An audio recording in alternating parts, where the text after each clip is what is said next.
নমস্কার বন্ধুরা, আমি খুশি। কেমন আছো তোমরা সবাই? আশা করছি সুস্থ আছো, ভালো আছো। আমার খুশি সংসার পেজটিতে তোমাদের সবাইকে অনেক অনেক স্বাগত জানাই।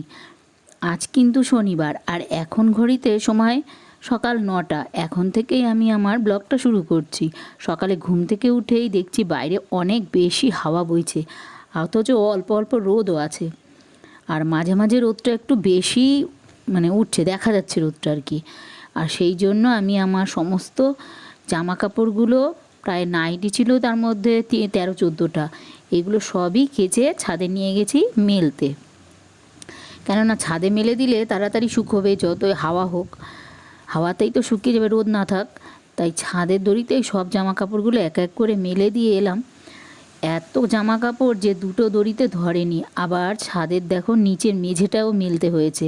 আর এত হাওয়া বইছে যে উপরে মেলা জামা কাপড়গুলো বারবার নিচে হাওয়ায় ফেলে দিচ্ছে। আর আমি আবারও বারবার গিয়ে তুলে দিয়ে ওখানে আর কি ওপরে রোদে মেলে দিয়ে আসছি।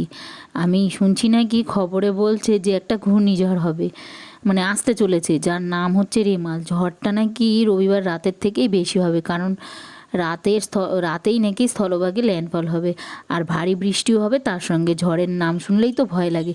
দেখো প্রতি বছরই মে মাসেই একটা করে ঝড় আসে। যে আগের বছরও যেমন একটা ঝড় হয়েছিল, নামটা আমার ঠিক মনে নেই, এবছরও তেমনি। তো যাই হোক, আমাদের তো তাও থাকার আস্থানা একটা আছে, নিশ্চিন্ত, ঘরে থাকলে নিশ্চিন্ত যে বাইরে কী হচ্ছে টেরও পাবো না।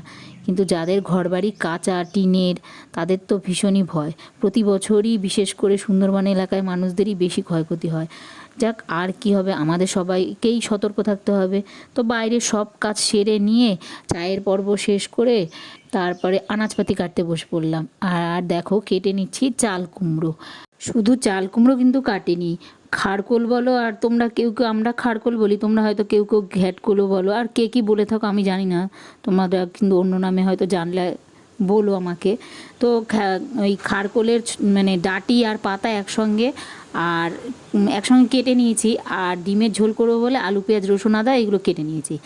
আর দেখো প্রথমেই আমি চাল কুমড়োটা রান্না করব বলে এই তেলের মধ্যে কাঁচা লঙ্কা আর কালো জিরে ফোড়ন দিয়েছিলাম। তারপরে চাল কুমড়োটা দিয়ে তার মধ্যে নুন হলুদ দিয়েছিলাম, দিয়ে কিছুক্ষণ ঢাকা দিয়ে, বেশি ঢাকলে আবার এটা টক হয়ে যাবে, তাই অল্প কিছুক্ষণ ঢেকে রেখে তারপরে তুলে চাল কুমড়োটাকে নাড়াতে নাড়াতে, আর ঢাকনা দেওয়া যাবে না আর কি। এই তেল একটু বেশি দিয়ে দিতে হবে, তার কারণ নিরামিষ তো, তাই জন্য তেল একটু বেশি না দিলে ভালো লাগবে না খেতে।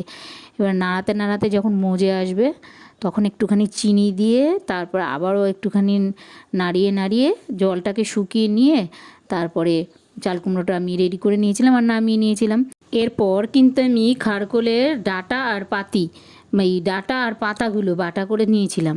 কি কি দিয়ে কিভাবে এই ডাঁটা আর পাতাগুলো বাটা করে নিয়েছিলাম একসঙ্গে, তা যদি তোমরা জানতে চাও কিংবা দেখতে চাও তাহলে কমেন্ট করো, কিন্তু আমি নিশ্চয়ই এই রেসিপিটা তোমাদের সাথে শেয়ার করব আমি কিভাবে করি সেইভাবে। আর করে নিলাম শেষে ডিমের ঝোল। সাধারণত যেভাবে আমরা সকলেই ডিমের ঝোল বানাই সেভাবেই করলাম, পাতলা করে। আমিও কিন্তু সেভাবেই করে নিয়েছিলাম। আর দেখো ডিমের ঝোলটা রান্না করতে করতেই ছেলের বাবা ফোন এলো যে একজন লোক বাড়িতে আসছেন। আর দেখো আমি তাড়াতাড়ি দৌড়ে, তখনও ডিমের ঝোলটা নামাইনি, তাড়াতাড়ি করে দৌড়ে আমি চলে আসলাম ঘরে বিছানা চাদর পাতবো বলে। আজকে বেড কভার একটা কেচে দিয়েছিলাম, তো তাই বিছানা চাদরটা আলগাই ছিল, তো পাতবো বলে আমি একটা বিছানা চাদর নামিয়ে নিলাম। এই দেখো একটা বাক্স খুলে নিয়েছিলাম, সেই বাক্সর মধ্যে থেকে একটা বেড কভার বার করলাম। এই বেড কভারটা কিন্তু আমার একটা সম্পর্কে ননদ হয়, ওই চাদরটা গিফট করেছিল আমাকে। তো ওই দেখো বালিশের কভার দুটো পরিয়ে নিলাম আর চাদরটাও পেতে নিলাম। এবার কমেন্ট করে বলো কিন্তু যে তোমাদের কেমন লাগলো বিছানার চাদরটা, আর ঠিকঠাক পেতে নিয়েছি না বা গোছানো হয়েছে কিনা তাও কিন্তু বলো। আর কে আসছেন আমাদের বাড়িতে সেটা কিন্তু তোমাদের দেখাতে পারলাম না, তার কারণ তিনি আমার ভিডিওতে আসবেন না। সকলেই তো সোশ্যাল মিডিয়ায় আসতে চান না, সেই জন্য। তো উনি এসে কিছুক্ষণ থেকে আবার দরকার মিটিয়ে আবার চলে গিয়েছিলেন। তো আমি একটা দেখো এবারে কিন্তু আমি একটা শার্ট নিয়ে নিয়েছিলাম। এই শার্টটা কিন্তু ছেলের বাবার, ওটা নিয়ে আমি চুলে গুঁতোগুতি করছি, কারণ আমি কিছুতেই বোতাম লাগাতে পারছি না, এত টাইট। তো শেষে বোতাম লাগিয়ে পরিপাটি করে গুছিয়ে রাখলাম, পরে আলমারিতে তুলে রাখবো বলে।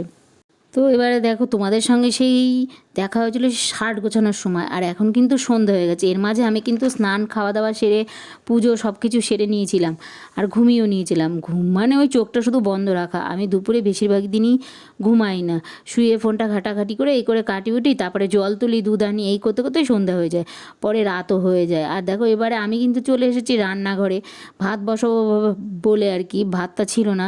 যাই হোক, ভাত বসিয়ে চা করে নিয়ে আমি ঘরে চলে এলাম আরাম করে চাটা বিস্কুট দিয়ে খাবো বলে। আর দেখো খেয়েও নিলাম, আর ছেলের সঙ্গে আমি একটু কথাও বলে নিলাম। পরে ভাতটা উপর দিয়ে সকালে জামা কাপড়গুলো, কাঁচা যেই জামা কাপড়, ওগুলো উপরের ঘর থেকে এনে খাটে রাখলাম। দেখো কত জামা কাপড়, এগুলো সব এখন আমার ভাঁজ করতে হবে। ইচ্ছে করে না, তবুও দিনে জামা কাপড় দিনেই মানে ভাঁজ করতে হবে, তার কারণ না হলে পরের দিন অনেক জামা কাপড় হয়ে যায়, আর তখন আর ইচ্ছেই করে না। তাই সমস্ত কাপড় চোপড়গুলো এক এক করে ভাঁজ করে নিলাম। আর আমারই দেখো জামা কাপড় এখানে নাইটি প্রায় 14টা, ওদের শুধু 3-4টে প্যান্ট। যাই হোক, এবারে দেখবো খেলা। ছেলে দেখো শুধু টিভি দেখে, মানে খেলা, টিভির মধ্যে ও শুধু খেলা দেখা। আর দেখো ছেলের বাবা দেখে খবরের চ্যানেল। তাই দেখো খেলা শুরু হতে হতেই ও দেখো খেলা দেখতে বসেছে, আর পাশের বাড়ির একটা ছেলেও খেলা দেখতে চলে এসেছে। মাঝে মাঝেই ও আসে, ওরা দুজনে মিলে খেলা দেখছিল আর চিৎকার চেঁচামেচি করছিল। যাই হোক, ব্লগটা আর বাড়ালাম না, একটা দিনের ভিডিওটা তোমাদের দেখাচ্ছি, মানে জীবন থেকে একটা দিনের সমাপ্তি ঘটলো।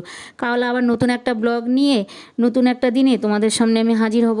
তোমরা সবাই সুস্থ থেকো, ভালো থেকো, আর প্লিজ আমার সঙ্গে থেকো। গুড নাইট বন্ধুরা।